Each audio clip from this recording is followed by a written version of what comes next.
Hi, how's it going? Hey, John, once you get this going, you gonna hang out? Yeah, well, I don't have any place to, I don't have anywhere to make it stand, so I was just gonna. Oh,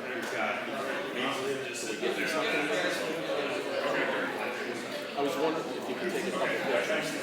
I mean, I can take a few. Oh, Actually, you know what? I'll hang out and take the beginning. sorry. Yeah, it's.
Count. 14. You. Yeah, 18. You. 19. All right, you guys gotta pay attention. 20.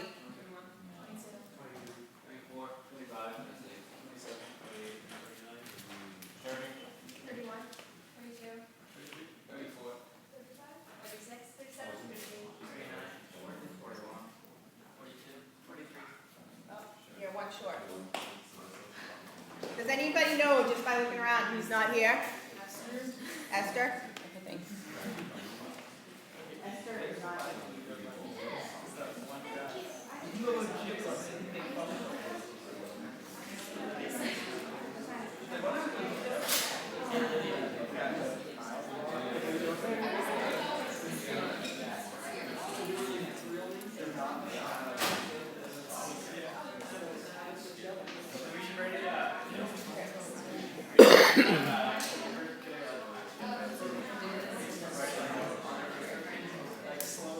You up?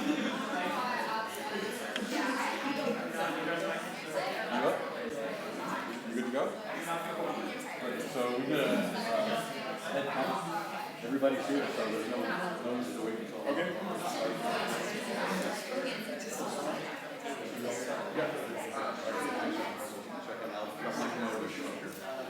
Okay, everybody. Good morning. Glad you guys could make it back in this morning, and I hope you weren't up too late doing your homework that we didn't get to in the lab yesterday. But this morning we were very privileged to have a staff member from JPL, Kyle Edelberg, here to give a lecture on control systems theory. Kyle was here last year and gave just an amazing lecture. I'm sure you'll all be just completely engaged, not only with the content but with his style. Kyle's he'll tell you in more detail about the experiences that he's had, but you may, like I did at the end of the year last year, all of us may want to end up going to work for JPL as soon as we can at the earliest possible opportunity. So I'll just turn it over to Kyle. Control systems for us in the race car are very critical to actually making the car move under positive control at all times and in a safe manner. The lessons that you'll get from Kyle today on control systems theory will give you an idea of what the concepts that you need to work with are, and then tomorrow we'll be back to give us some more practical lecture, taking advantage of the sensors and control systems that are physically on the race car, so that at the end of the week challenge, you'll actually be able to put everything that he's teaching you in these lectures into practice. Thanks. All right, thank you, Ken, for the welcome back and for having me back. I'm really quite happy to be here for a couple reasons. One, I really like to be able to talk to you guys and share the experiences I've had thus far in robotics, particularly in control systems and robotics. And the second is that, you know, if you guys choose to be, you are the next generation of robotics engineers, and I will be working with you at some point. It'll be you up here instead of me, talking about control systems and robots. And so it's important to me to make sure that I pass down whatever thoughts, lessons learned I have had thus far to you. Like Ken said, I'm from NASA's Jet Propulsion Lab. We're at NASA Center in Pasadena, California. It's a picture of it up here on the screen. We are NASA's flagship center for space robotics. So we do robotic exploration of the solar system. We also do a lot of terrestrial robotics as well, and earth science. I wanted to just kick things off with a quick video so you get a sense of the kind of things that we do.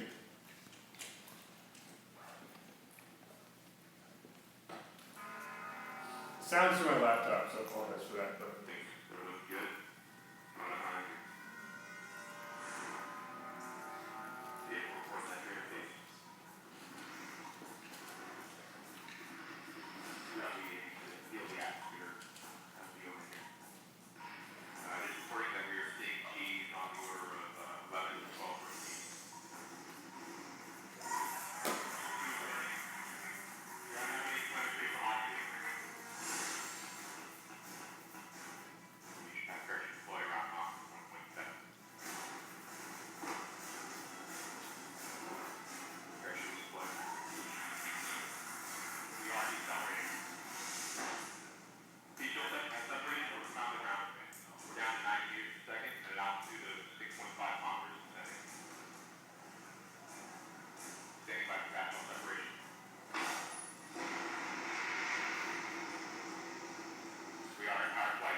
everybody's super happy because they worked for like 6 years on that project. So that is Mars Science Lab, also known as Curiosity. It's one of the rovers that we currently operate on the surface of Mars. That landing was in 2012. When that landing happened, I wasn't at JPL yet. I was actually getting my master's degree at UC Berkeley in mechanical engineering with a focus on control systems. And then I went to start to work at JPL in 2014, and I've been doing robotics there since.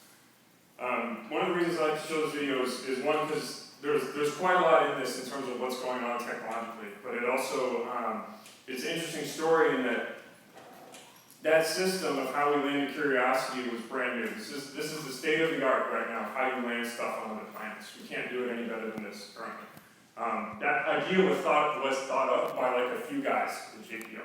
They got together and they thought about this problem of how are we going to land something on Mars, and they came up with this idea of sky crane, with this rocket system inverted with the rover lowering to the surface via a crane and a winch that connects it and then eventually flies away. The other reason I like to show that is because we're here today because we're talking about control systems. And one of the things that makes the system so unique is that it's fully autonomous. And so my question to you is, why is that system fully autonomous? Why couldn't someone on Earth just be joysticking this thing down to the surface? Yes? Because light is too slow. Because light is too slow. As fast as light is, it is not fast enough for a human to be able to do that. Because there's a 15-minute, depending on the way the planets are currently aligned, like a 15-minute round-trip delay from Earth to Mars. So if you send a command, you wouldn't know if the robot received it until 15 minutes later. So that necessitates autonomy and necessitates control systems. So that's kind of why we're here today, is to talk about robotic systems that require to a certain degree either semi-autonomous or autonomous capabilities, and that they need control systems within them in order to achieve things like this. One of the things I want to mention, so like I said, this is my name, this is my email address at JPL, before I forget. Can everybody read this, by the way? Okay. Like I said, I'm here because I like to be here and I like to talk to you guys, but I'm also here because someday we may be working together, which would be really awesome. I want you to use me as a resource. If you have any questions, any comments, anything you want to ask about, you want to talk about JPL, you want to talk about non-JPL, you want to talk about career paths and robotics, please feel free to email me. I guarantee you I will respond. I can't guarantee you when. It might take a couple days, but please email me. Email me 5 years from now. Say I took this course. I will remember that I was here, and I will remember who you are. Okay, so with that, I think you guys have done some like online training, right? You've done some stuff with control systems, is that right? Okay. Who wants to take a crack at saying what they think a control system is? Anybody?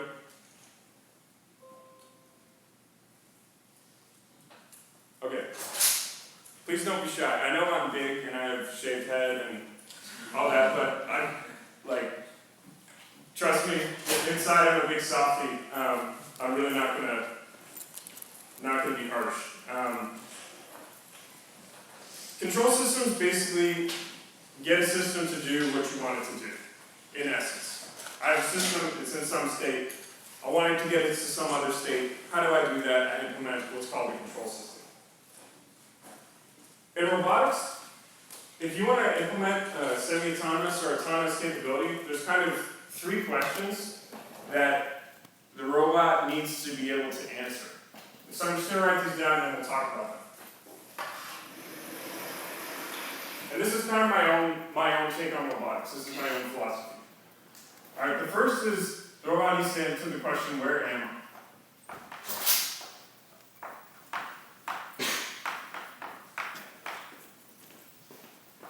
Second, the robot needs to ask, where am I going? Or answer the question, where am I going?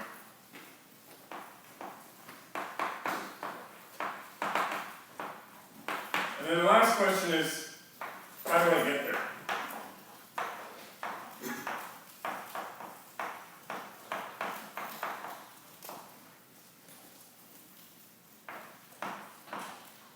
Okay, what am I talking about? Well, we can think about this in the most literal sense. That suppose I have a mobile robot and it's right in front of me and I want it to get over to that door. So the robot needs to be able to answer the question if I wanted to do something, if I wanted to move somewhere, it needs to first know, well, where is it right now? Then it needs to be able to answer the question, where am I going? You're going to the door. And then it needs to figure out, how am I going to get to the door?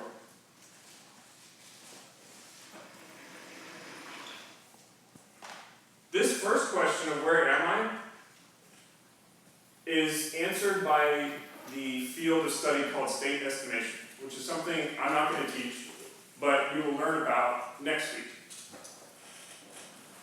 So this is state estimation.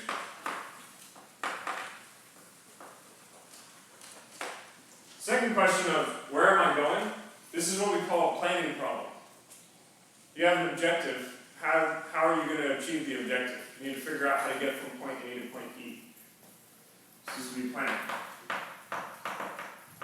Once you have a plan, it's like, how do I execute that plan? This is control systems.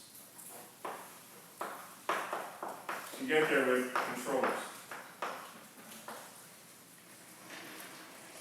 So I gave the example of the literal interpretation of what I'm talking about here, which is the robot driving over the door.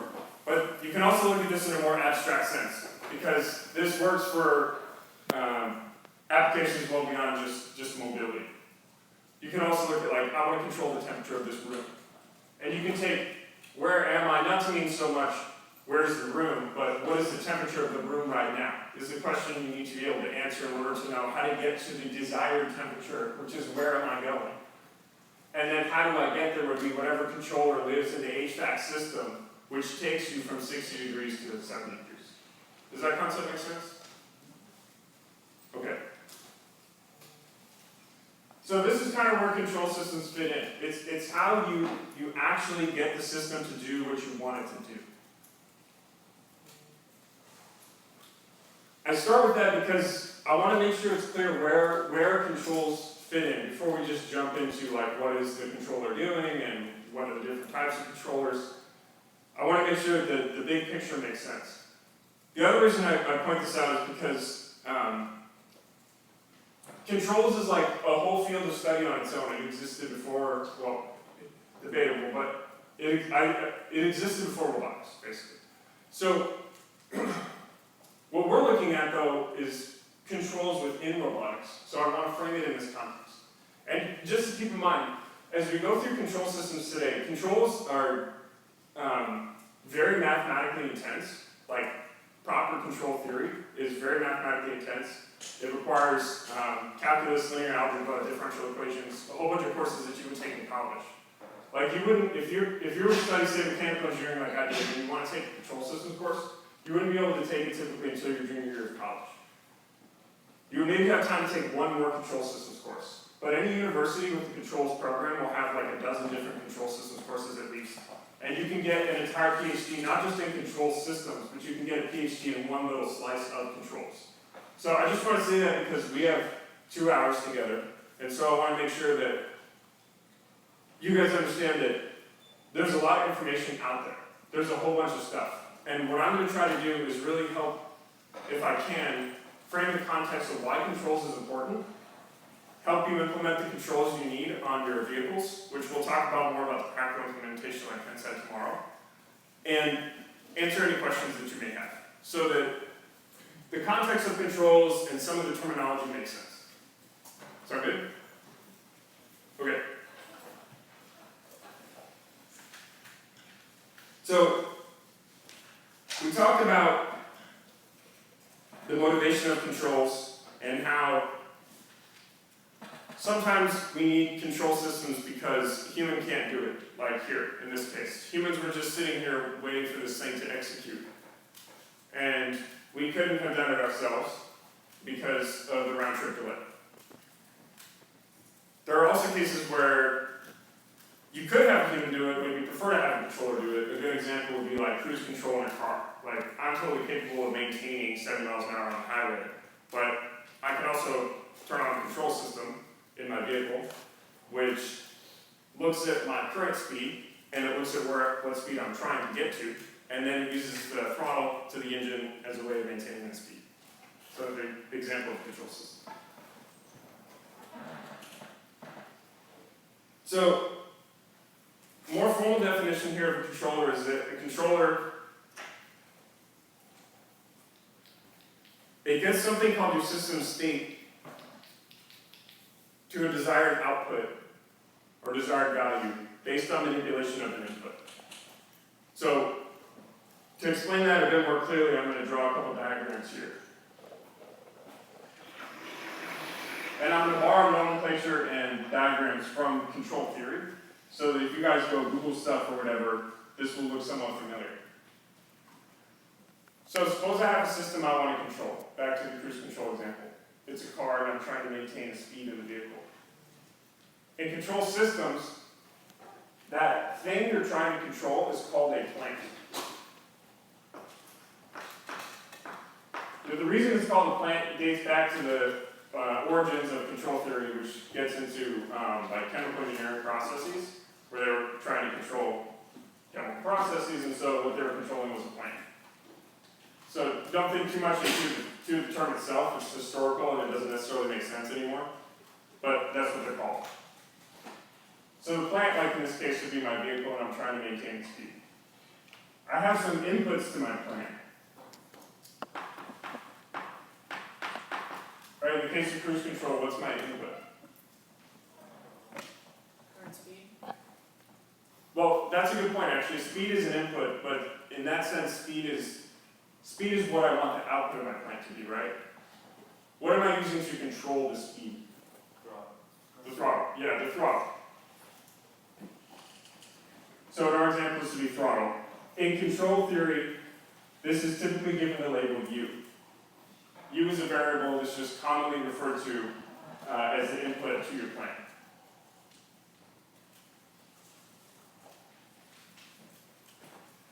Okay, so the output of my plant, like we just said, is my speed. This is the thing that I care about.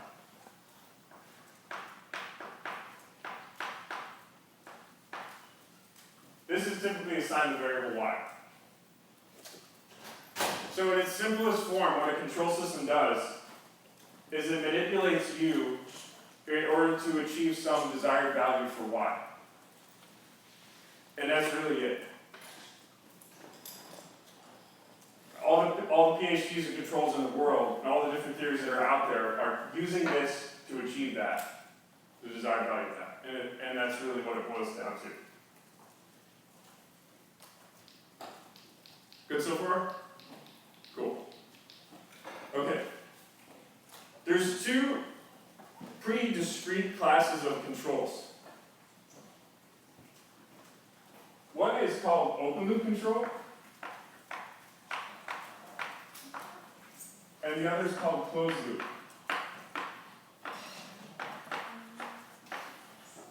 And we're going to talk about what these mean.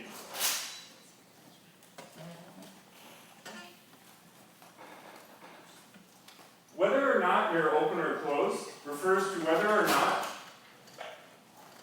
you're using knowledge of this output to affect this input.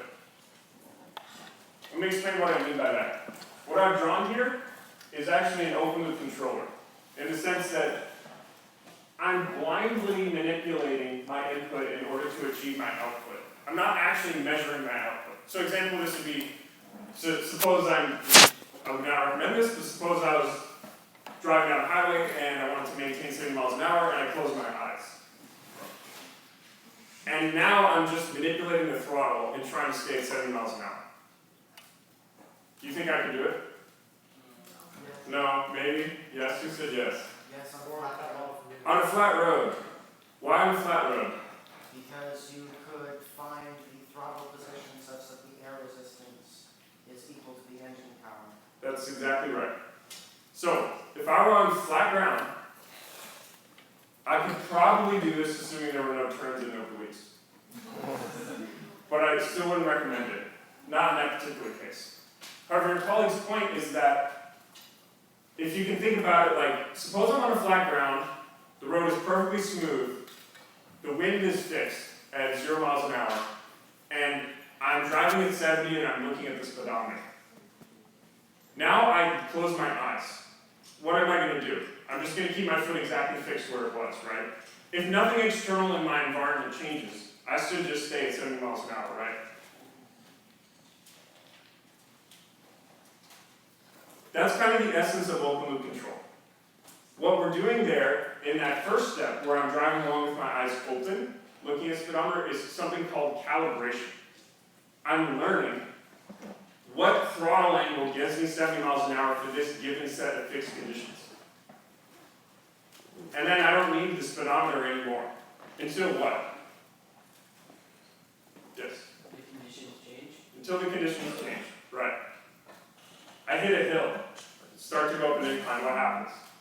Slow down. A car starts to slow down. Why? Because force of gravity is causing a force on the vehicle, right? Which is going to cause me to slow down. I'm trying to increase my potential energy, but I haven't fixed throttling. So, what if I opened my eyes again and I looked at the speedometer and I saw that now I'm going 65? What am I going to do? I open my eyes. So now what have I done? I've taken a what?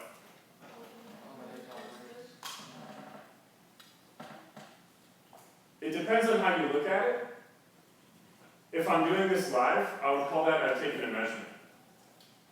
So there's kind of two ways you could do this. I could say, I'm going to figure out what throttle angle works for every angle of hill ever to keep me at 70 miles an hour. And then I'm going to put that in a big lookup table, and I'm going to load it into my brain, or I'm going to load it into the car's brain. And then I'm never going to look at speed again. That would be open loop calibration through and through. In this particular case, though, what I'm getting at is the idea that while I'm driving, I'm going to take another measurement. And I'm going to use that measurement to what? Change my throttling, right? That is closed loop control. So opposed to the initial step where I would call that an experiment, where I figured out what throttle angle got me 70 at flat ground, and then I never opened my eyes again. I just always stayed there. Would be open loop control. If I ever want to go 70, I'm just going to apply that throttle angle. Now in this case, I'm saying while I'm driving, I'm going to open my eyes periodically, and I'm going to look at what the speed is. And then I'm going to adjust the throttle based on what I'm seeing. That's the distinction between open loop and closed loop. So in the case of closed loop, what I'm actually doing, and this is why it's called closed loop, is I'm taking that measurement and I'm feeding it back. I'm going to leave this disconnected for right now. I'll talk about why in a second. But I'm going to feed it into my controller.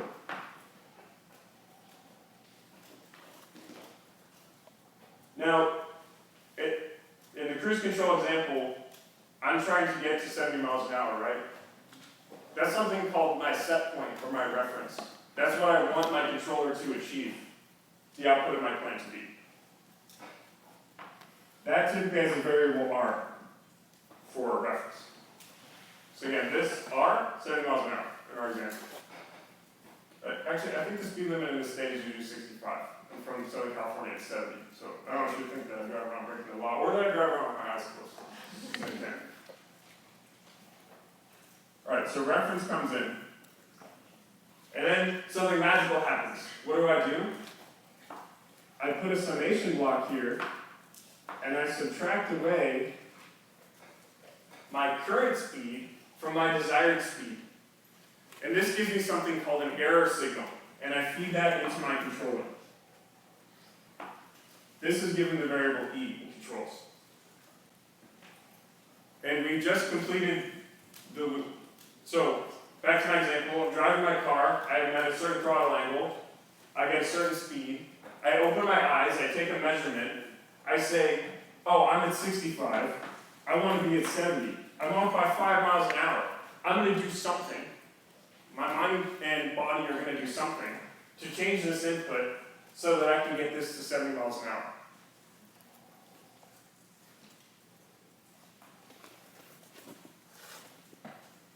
Are there any questions on this?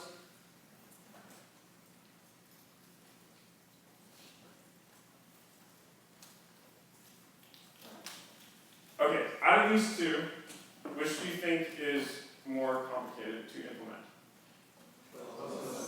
Closed loop, yeah. Which one do you get a PhD in? Closed loop.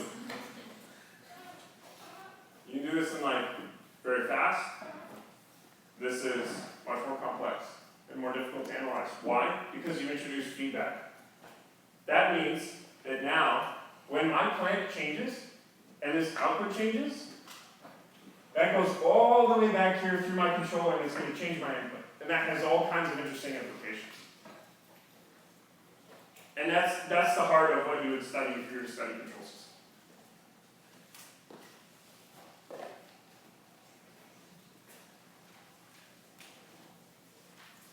Okay, would you ever use open loop control? Yeah. Why would you use open, yeah. So when you just had like input and output, would that be an open loop? But then when you put like, then when you like have the controller and then you have closed loop? Yes, that's right. And thank you for pointing that out. Should have drawn that distinction. It's probably saying is when I didn't have any of this and I didn't have the feedback path, just this part is the open loop controller. When I draw this connection, it's a closed loop controller. There's one more thing about that though, is that in reality, and you know what, just to make this super clear, let's call this closed loop. There's still a controller in open loop control. So actually what I said is slightly incorrect. The reality of what open loop control looks like is I have some reference which comes in, and it still goes into a controller. That feeds into my plant. And I get some output. Alright, so this is open. Okay. So, reference comes in, again, me driving eyes closed, I want to go 70. Goes into some controller. In this case, my controller is apply this throttle angle when you want to go 70. So I apply that angle, and I'm going to get some output. And it doesn't matter what my output actually is. That's the key distinction between open and closed, is I could be going 0 miles an hour. I'm not going to change my input because I have no knowledge of that.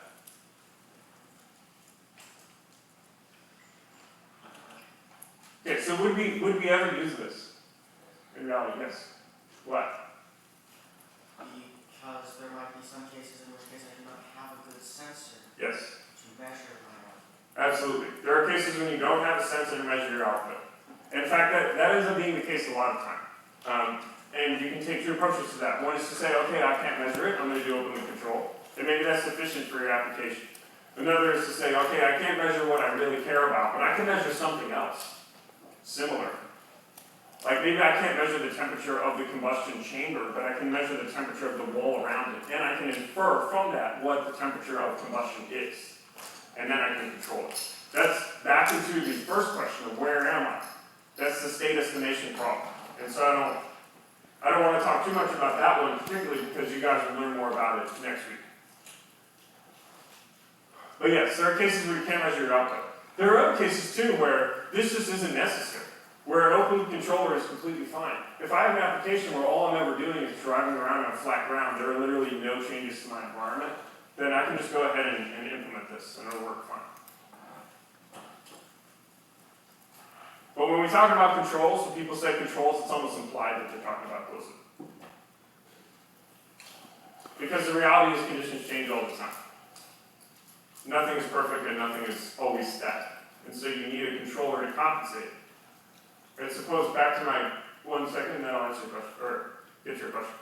Back to my example of driving on flat ground. As I'm driving, what's happening to the gas in my tank? It's going down, right? So actually, what's the car going to do if that's the only change? Eventually it will stop. Yes, that's a very good point. And then it'll be at 0 miles an hour. But as I burn the fuel, what's happening to the weight of the vehicle? Decreasing. So what's happening to the rolling resistance, the drag on the tires on the ground? It's decreasing. So what's the car going to do? It's going to speed up. Do I know that in open loop? No. No. Okay, what's the question or comment? So,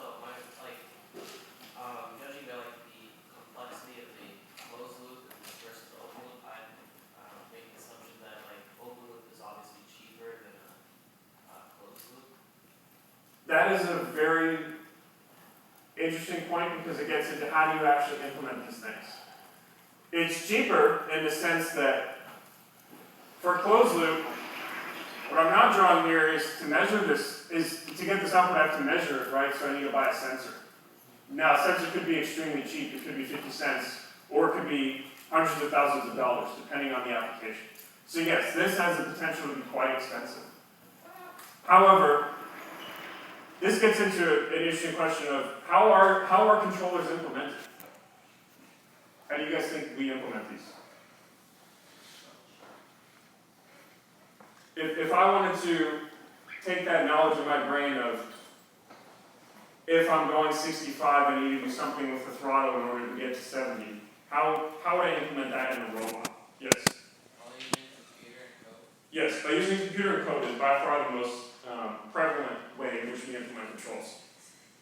Controls actually dates back though so far that you can find examples of mechanical control systems, mechanical closed-loop control systems, and electrical closed-loop control systems.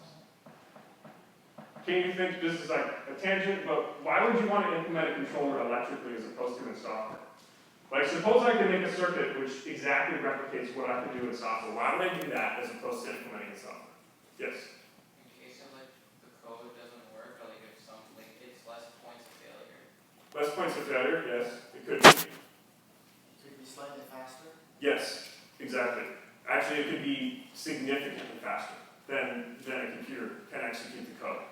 To get faster and faster on a computer, you have to pay more what? Money, right? So you can implement actually something dirt cheap in analog circuitry. Yes? You also don't have to pay the power cost of running all the other systems on it. Yes, very good point. And a huge driver in robotics right now is power. Power is like the name of the game. Power and decreasing power consumption and increasing power storage are big deals right now in robotics. Because mobile systems consume a lot of power, and we don't have the battery technology to support, like, say, I have a humanoid robot, I want it to run 8 hours, forget it. It's not going to happen, it's not possible right now. Not a full scale one, anyways. 2 hours max. That's where we're at right now. So power consumption is a big deal. Okay. So, are there any lingering questions on the distinction between open and closed loop control before we start to dive into closed loop control? Yes? So for example, if you're driving on a straight flat road that has no potholes or anything, that would be considered an open loop because you know your environment and then you know that nothing is an obstacle in your way. Good question. You could actually do that either with an open loop controller or a closed loop controller. What would be the difference between the two? Sure. So in the open loop case, driving on flat ground, I'm not going to look at what my speed is. It's as if my speedometer has been covered up. And I'm going to try to control my speed regardless. Now, in your example of flat ground, no potholes, whatever, I can probably do a pretty good job. This will also do a good job. This will take my output and run it through a controller, comparator reference, and compute some throttle angle. Now, in the case of 70 miles an hour on flat ground, it's going to say I'm already going 70 miles an hour, so it's not going to change my input to the system. So both open and closed loop control will work in that case. And it would be a decision as the engineer as to what one you want to implement.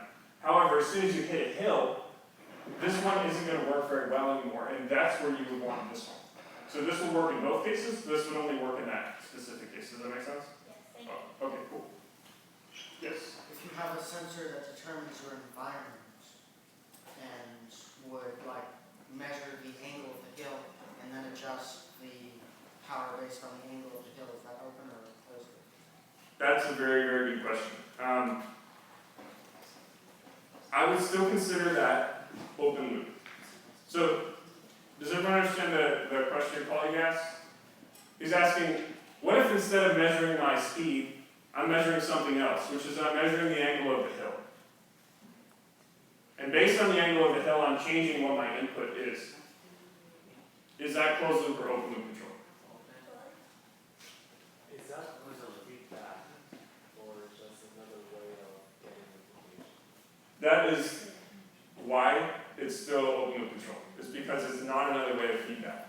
And here's the thing about that, is if I affect my input in that case, am I going to change the slope of the hill? Nope. All it is in the open loop case, suppose I have knowledge of the hill angle, can put that in here. So I can have multiple inputs to my open loop controller. I can say I want to go 70, I'm on a 5-degree slope, I'm going to apply this input. Okay. Alright, so let's talk a bit about closed loop control.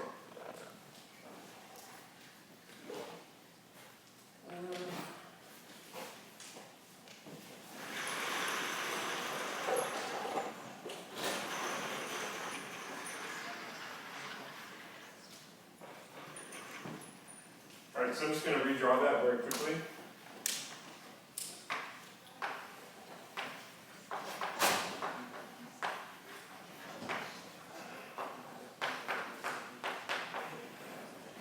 But this time I'm going to make a little bit of a distinction.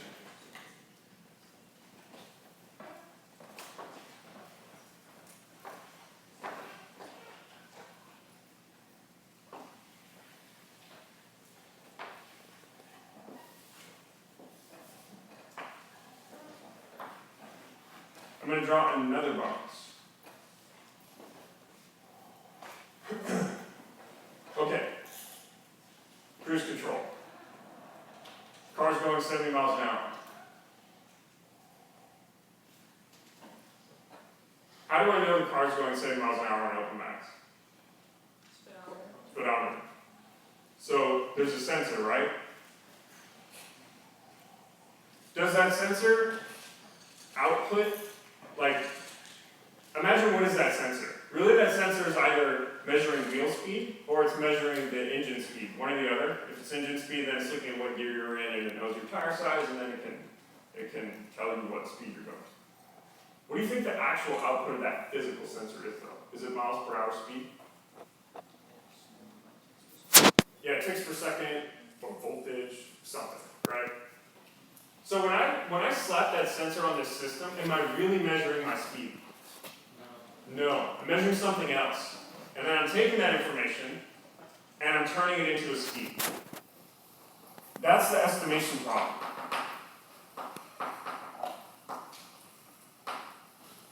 So my sensor, even if all I'm doing is saying 5 volts equals 70 miles an hour, 2.5 volts equals 35 miles an hour. That's still some sort of estimation going on in order to get to what I actually care about here, which is my speed as compared to my reference. Right? I don't care about controlling voltage on that sensor. I care about controlling my plant output. I'm just measuring with the sensor the outputs of voltage. Here's the other thing about sensors. Are sensors perfect? No. No, they are not. Will sensors ever be perfect? Nope. They will not. You can pay a lot of money to get a really good sensor, and you can get it more and more accurate the more money you throw at the problem. But is that a viable solution for a lot of applications? No. Why? Because a lot of stuff we work on ends up getting mass produced. Like the inertial measurement unit in your iPhone. I mean, think about how many iPhones there are. This thing measures acceleration as you move it around. And has a magnetometer in it. That's why you're able to use it as a compass. But Apple can't buy a $100,000 military-grade IMU and put it inside the phone. First of all, it wouldn't fit. They're huge. But second of all, the company would go bankrupt. Right? No one would buy that. It's ridiculous. So instead, what do? They put a cheap sensor in there and they hire a bunch of people like you guys to come up with really clever estimation algorithms in order to estimate, based on an imperfect sensor, far from perfect sensor, what the actual acceleration of the iPhone is as you wave it around doing Snapchat, whatever it is you guys do. Okay, so again, estimation. That's something to learn about later, but I throw it in here because there is no decoupling controls from estimation at the end of the day. When you go to implement this, even if you're just taking that sensor output, like I said, applying some gain to it, you're still doing estimation, and it's still important to remember that you can never physically measure your output perfectly. You always have some sort of error, you always have some sort of estimation you have to do. Does that make sense? Okay.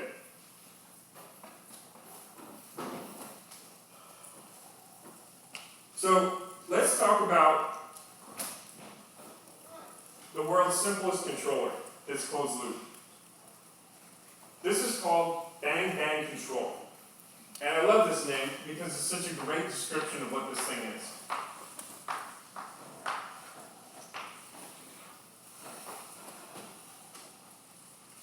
Okay, let's go back to the cruise control example. Suppose I'm driving with my eyes open, so we're in closed loop mode. I'm looking at my speedometer. My speedometer is talking to some sensor, or it's doing some estimation. It's telling me that you're going 65 miles an hour. Like we talked about before, as a human, if I want to go 70, I'm going to put my foot on the gas more, right? How much more? Enough until you get to that speed. Enough to get to that speed, right? Do you think if we took, how many are 40 cars, and we put sensor on the throttle, and we ran that experiment, you would all press it the same way? No, probably not. Probably similar though. How many of you would just hit the gas full until you hit 70? No one will admit that, right? You could though, right? Conceivably, you could just say, I'm going to rock the throttle all the way down. That's the fastest way to get to 70, right? So in some sense, it's like, why don't we do that? Okay, I hit 70, now what? You just have to take your foot off, right? Otherwise, you're definitely going to pull over. That is bang-bang control. Bang-bang control is, if I'm below my target, apply this input, fixed. If I'm above my target, apply this other input. So in the cruise control example, it would be, if I'm below my speed, press the gas all the way to the floor, regardless of how far off I am. Even if I'm at 69.5 miles an hour, full throttle. As soon as I cross some value, say 70, no gas. What's going to happen? Yes? It's going to undulate violently like that. I mean, it fluctuates violently. It would fluctuate violently, and why is that the case? Because you're accelerating much unnecessary. You're accelerating unnecessarily when you pass or very close to the line. So there's no sense of like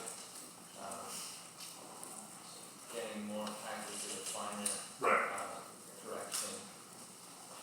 Right. There's no sense of, I should probably let my foot off the gas a little bit as I approach my goal, right? So what's going to happen? I'm going to overshoot 70. And then what happens when I take my foot off the gas? Undershoot meaning what? The car's going to what? It's going to slow down, right? Then I'm going to go below 70. What am I going to do? Gas. Off, gas. Off, gas. Off, bang, bang, control. Dirt simple. So, if I were to implement this in pseudocode, it's literally like 4 lines. If, again, what's that value? I'm trying to control the speed, right? But I have a target of 70. What's the difference between those two values? Error. What's the variable? E. So I can have an if statement. If E is less than, I'm just going to say 0 in this case, but in reality it could be a little bit more complicated if you wanted. Then my input to my plant, which is what variable? U. And again, this isn't because you have to pick these variables, it's just if you go look at literature, you're going to see these terms all over the place, or this particular nomenclature. I just want it to be familiar to you. Then U equals, let's say value 1. Else, U equals value 2. If I'm below 70, full gas. Otherwise, I must be at 70 or above it. Value 2, no gas. 4 lines, like 30 seconds. And you have a closed loop controller.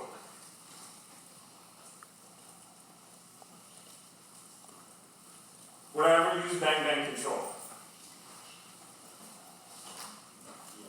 Yes. Like open loop control, it sounds like a little ridiculous, right? Why would I do that? But there are actually applications where this makes a lot of sense. In the case of throttle, I can apply a little bit, I can apply like little amount, I have all kinds of options, right? How much throttle I want to apply. When we talk about inputs, is that always the case? That I have infinite resolution over how much I'm applying?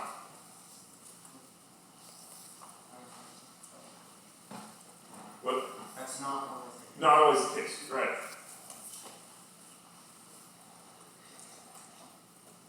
Suppose I have an older HVAC system, and I'm trying to control the temperature of a room. The reality is the AC compressor that's cooling the thing can either be on or it can be off. There is no in between. And so in the end, you have a thermostat which is doing bang-bang control. It's saying if the temperature of my room is too low, then shut the AC off, I don't need it. But once the temperature rises above some value, kick it back on. That is bang-bang. Now in the case of your car, as your colleague was pointing out, bang-bang control will probably feel pretty violent. But in the case of a room, it works really well. Why is that? Because the effect rate on the output of your system is relatively low when you're talking about AC. You kick on the AC, it kind of takes a while. It's like this slow system, cool down the whole room. So you don't get this sharp change in output.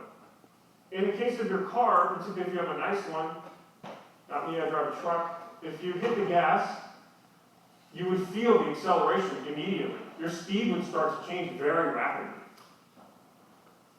So in that particular case, if you're worried about the comfort of the human passengers, you may be more interested in something smoother. Does that concept make sense? Okay. So that's bang-bang control, but I just kind of set up motivation for the next kind of controller we're going to talk about. Before we do that, are there any lingering questions on bang-bang, open, closed loop? Okay. Then let's talk about something called PID control.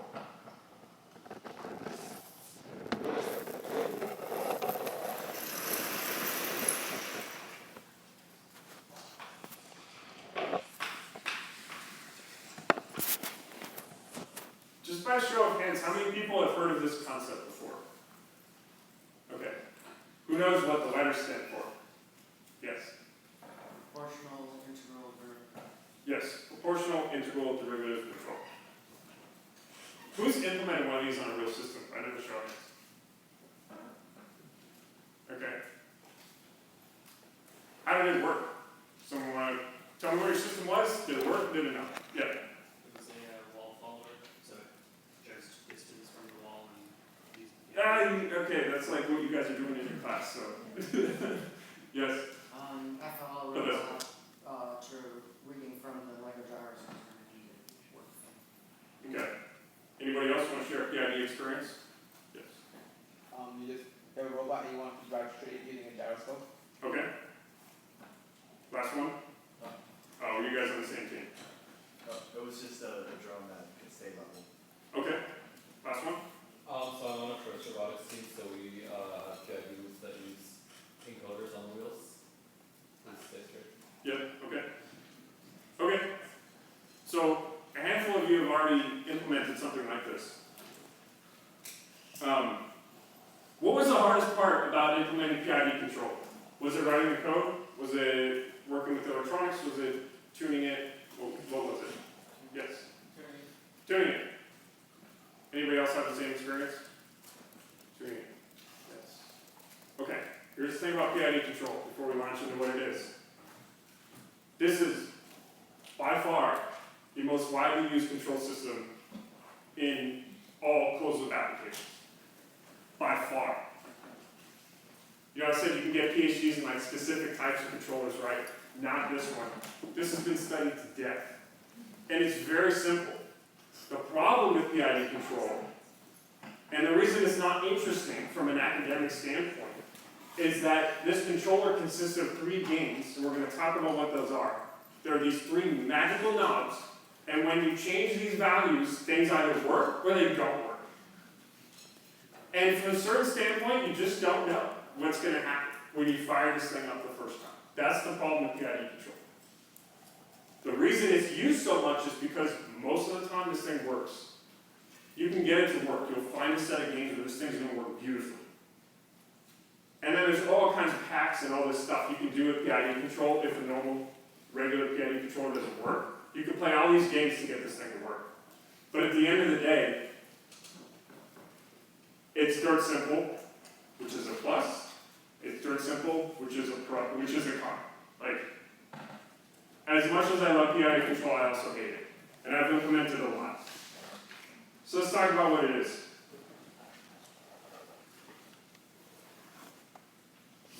So I'm going to write the control law down and then we'll talk about it.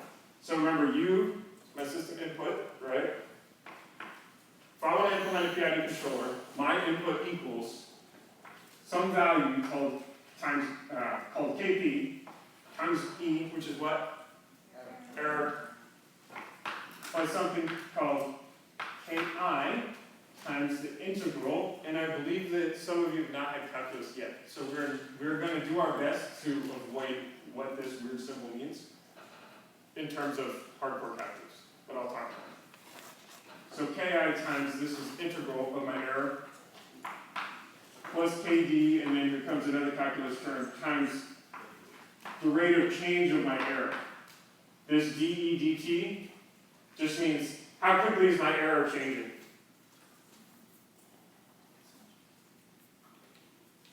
Okay, that's PID control. You can implement this in like 4 lines of code too. Is anyone going to pay you to write this in code? As an engineer? No. What do they pay you to do?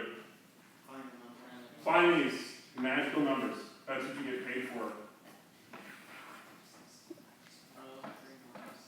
So, these are the 3 knobs of PID control. Now, there is some really beautiful math behind PID control that can explain why in certain systems this thing works so well. It's beyond the scope of this course. Your first controls course, if you choose to take one in college, which I recommend it, I think controls is a lot of fun. Because controls, there's the math and the theory, and that's all well and great, but what's really good about controls is to implement a controller, truly implement one, you need to understand the whole system. Because typically you're writing it in code, that computer's going to talk to electronics, which measure things, which you also need to understand, and you need to understand this plant that you're controlling. So it's like electrical, software, mechanical. You need to understand all 3 to really implement stuff like this, which personally I love. So if you're interested in that kind of thing, that's my pitch for control. Okay. So 3 values. There are the essence of what makes PID work and what makes it so difficult. So let's talk about these real quick. The simplest one and the most widely used is KP, this proportional part. So this guy here is the P part of PID. Let's just ignore this for now. Okay, let's just talk about this term. Back to my cruise control example.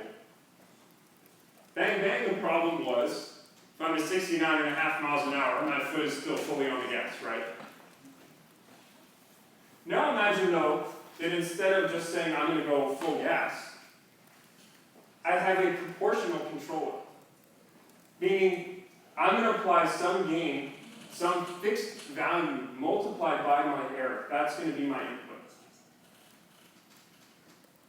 So as I approach my target, like say I'm going from 60 to 70 miles an hour, what is my foot going to do on the throttle as my speed increases? And E starts to go down. Yeah, it's going to lift up a little bit. It's going to lift up in proportion to this value.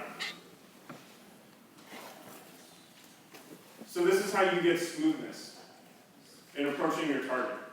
It's one way to do this. What it means is, the further I am away from my goal, the more I'm going to apply to try to get there. And as I start to get there, I'm going to apply less and less and less and less and less. So that if everything works out perfectly, I'll just, boop, barely hit my value. Without any of this back and forth stuff that you would get with the bang bang controller. And in fact, we could plot that.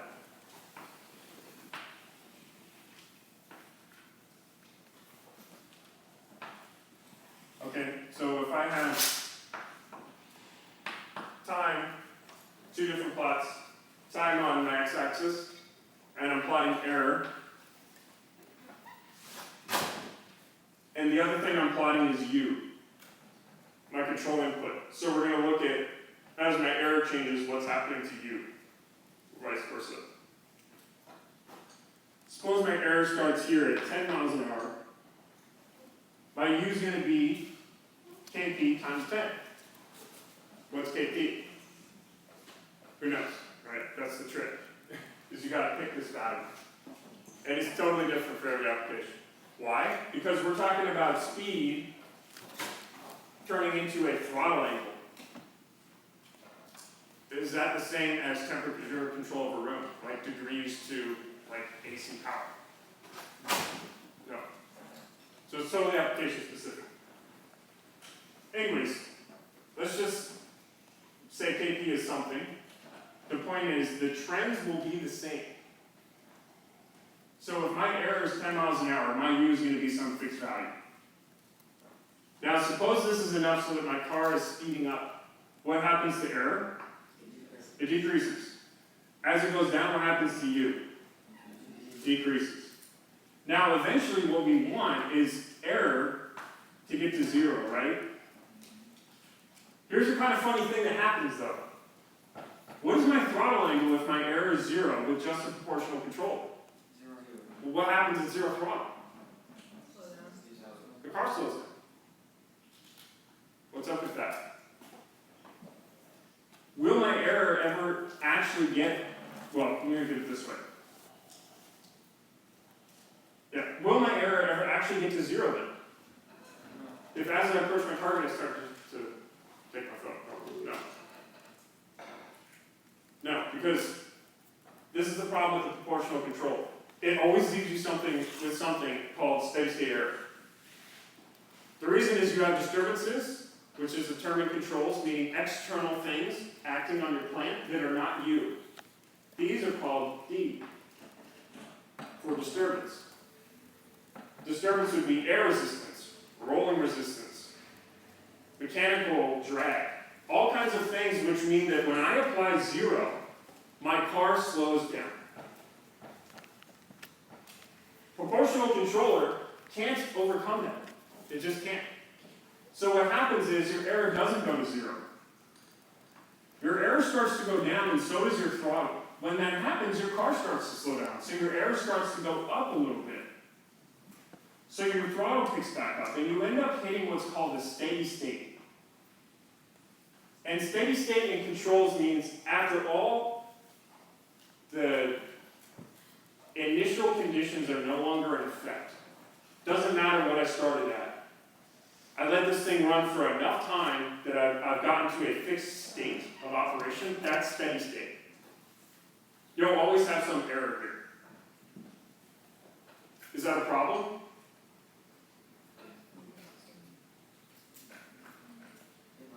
It might be. It depends on the application. I can tell you lots of applications that use proportional only control because at the end of the day, they don't need this to be perfect.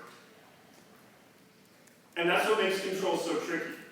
When you're actually in the field implementing this stuff on robots, it's like, where do you stop?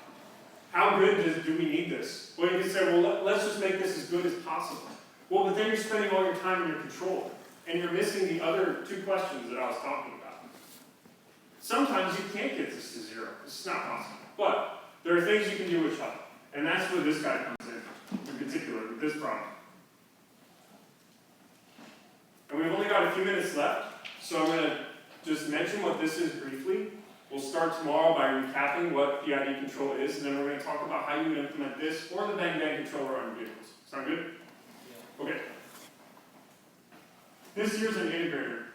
How many people know what an integrator is? Just so I've got some idea. Okay, so certainly not the bulk of you. Again, this is a calculus term. So it's a little unfair that I'm springing it on you. But unfortunately, we can't talk about PID control without mentioning this. An integrator, think of it as a summation. What an integrator does is it says, in this context, is it says, okay, what is my error right now? Okay, 5 miles an hour. I'm going to remember that value. Next time my controller updates, and in software this happens at some fixed rate, I'm going to add that old error to my new error. The next time it updates again, I'm going to add it again. And I'm going to keep summing my error over time. What this is doing is it's looking back in time. The effect of this is it can drive this steady state error down to 0. Because what happens is, proportional control just says, oh, I have some error, apply this value. It's very reactive, it has no memory. This guy has a memory, it remembers that, hey, last time we had this error, and last time we had that error, and last time we had that error. And these are adding up, and they're not adding up to 0. And every time it adds, it gets bigger and bigger and bigger and bigger. So what happens to you if I have this kind of term involved in my controller? For a given fixed amount of error. What does this term do? It gets bigger. That's why it gets rid of steady state error. So if we just plot this KI term, like the effect of this is my error. If my error is fixed, my proportional term would just be fixed too. But my integral error is going to look like this. Sorry, my integral term. Okay? When you're doing this summation, you're adding this guy with this guy. And the conjunction of the two, these powers combined, you can have the smoothness of backing off before you hit your target, while also having this integrator which causes you to drive your steady state error to 0. Okay, that was a lot of concepts. Are there questions?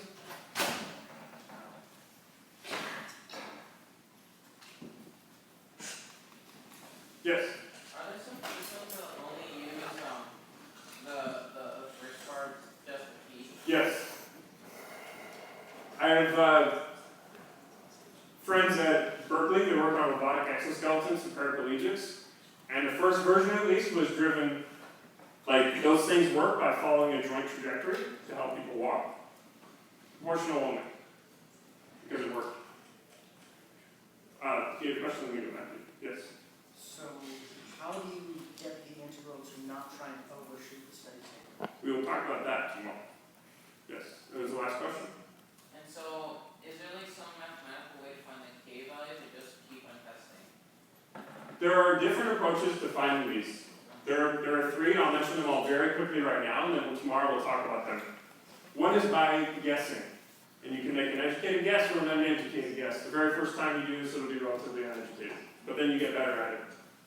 The second is something called Ziegler-Nichols tuning. It's an approach developed in like the 60s or something. These guys came up with an algorithm for how to find these experimentally. The final is something called model-based design. Where, and this is something we'll chat about tomorrow, you can imagine that I could probably come up with a mathematical model that describes the physics of the car I was talking about, right? Driving on ground, flat ground, I'm trying to control the speed of it. Right, I could have like a model for my engine, a model for the tires, aerodynamics. I can use that model to inform what these values should be. And it's actually very cool, because I can prescribe what I want my response to be, and out pops these terms. And there are lots of techniques for doing that. Okay, we're out of time. I'll be around to help you guys with your lab and answer any questions you might have. Again, feel free to email me anytime, and I'll be back tomorrow for the practical implementation side of this. Okay, thank you.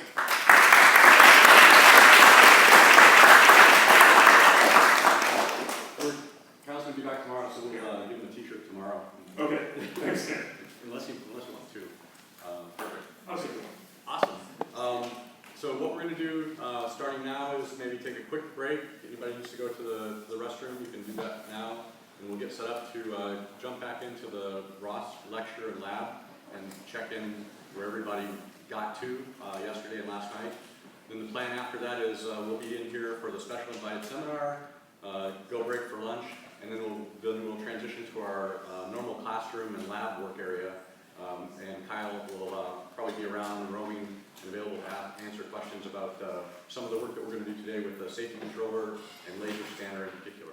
So thank you very much. Okay.